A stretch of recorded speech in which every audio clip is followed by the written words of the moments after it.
In 1998, Disney convinced the United States Congress to change copyright law right as Mickey Mouse was about to become public property. That single move tells you everything about how Disney really operates, not through magic, through control. Here's why this story matters. Disney sells itself as the happiest company on earth, but underneath the fairy tales is one of the most calculated, sometimes ruthless business machines in corporate history. And the strategy that built it almost never gets talked about. Let's go back to where it started cracking. In 1941, Disney animators were exhausted. They worked brutal hours creating masterpieces like Snow White and Pinocchio, while executives collected the profits. So they did something nobody expected. They went on strike. Hundreds of them walked out. Walt Disney was stunned. He thought of his studio as a family. His animators saw it differently. They saw a business getting rich off their labor, while they struggled to pay rent. That strike changed Walt permanently. He became guarded, distrustful, and that mindset didn't disappear. It evolved into something much bigger decades later. Because Disney learned a lesson that would define its future. Control the story, and you control everything. Fast forward to the 1990s. Mickey Mouse's copyright protection was about to expire. Under normal law, he would have entered the public domain free for anyone to use. For most companies, that's just how copyright works.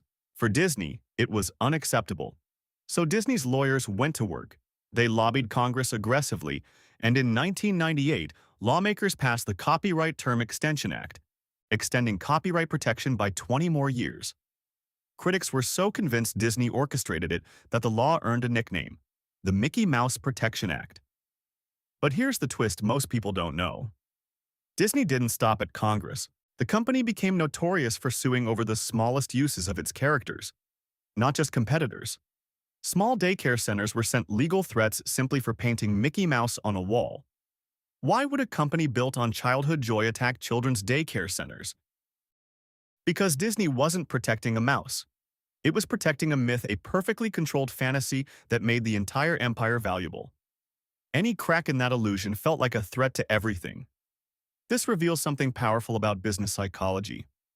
The moment people started depending on Disney's magic, Disney realized the magic was the asset, and assets get defended at any cost.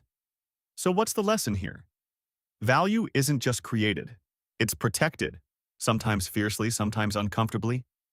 The companies that dominate aren't always the kindest.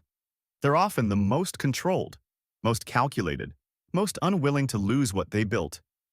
Disney sold the world imagination, but quietly, it also taught the world something darker.